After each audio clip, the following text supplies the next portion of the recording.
국립대학교인 강릉대보다도 오히려 500명이 더 많은 그 4,160명 정도. 사실은 유서를 다 썼어요. 고 씨가 학생회 활동을 하게 된 건 학생들이 낸 등록금이 제대로 쓰이지 않았기 때문이라고 했습니다.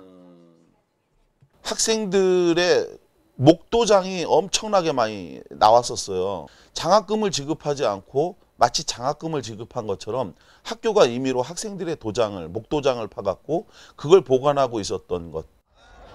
교수진도 제대로 갖춰져 있지 않았고 심지어 유령 교수까지 있었다고 합니다.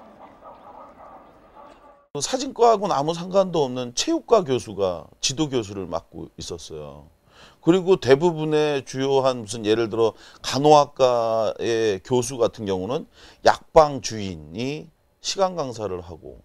동네 약방? 예. 그 속초에서 약방하는 분이 시간 강사하고, 또 교육부에다가 이제 대학 교수 명단이라고 해서 제출한 걸 보니까 과마다 한두 명씩, 적어도 두세 명 이렇게 그 허위로 유령 교수를 이제 했던 게 있었죠.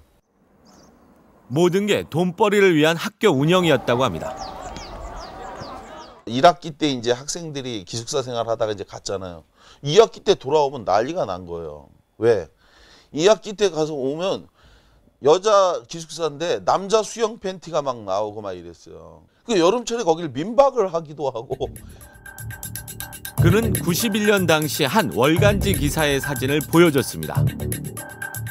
한 학생이 교내에서 폭력배들에게 맞고 있는 모습입니다. 학생들이 재단 비리를 파헤치자 폭력배들이 대거 학교 직원으로 채용되거나 신입생으로 입학했다고 합니다. 이제 대자보 붙이고 뭐 하면은 그 사람들이 와갖고서는 이런 걸 왜 붙였냐고 하면서 속초 강릉에서 조직폭력배로 활동하던 그 강목과 쇠파이프를 가지고 와서 구타하고 때리고 엄청 많이 맞았죠.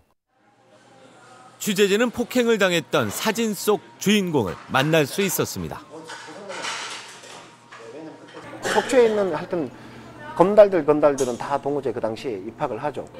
조폭 애들도 어떤 나이 30 초반에 공부를 했겠어요? 매일마다 건달 일을 하다가.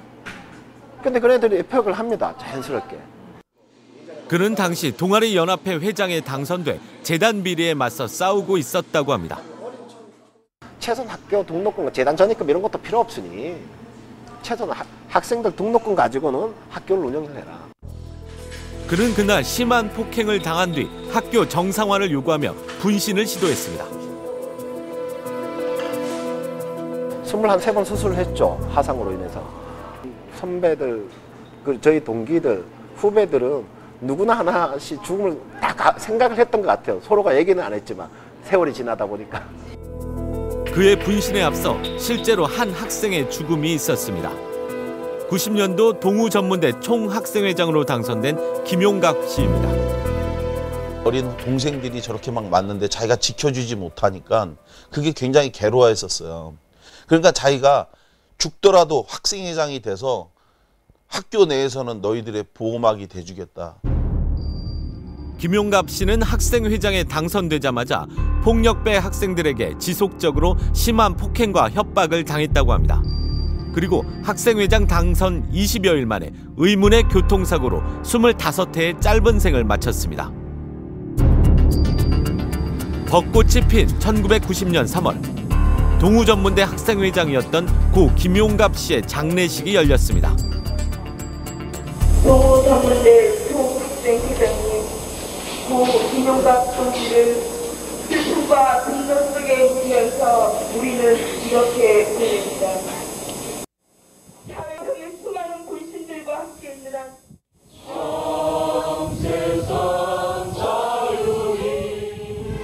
그를 떠나보내는 노래가 시작되자 어머니는 하염없이 눈물을 흘립니다.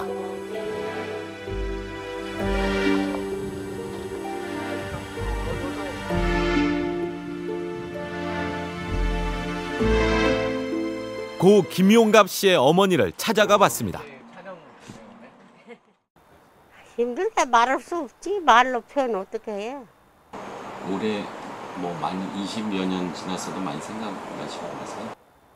맨 때때로 생각이 애롭고 그럴 때마다 생각나는데 아들이 있었으면 얼마나 좋을까 하는 그런 생각에 말할 수 없지 비참해.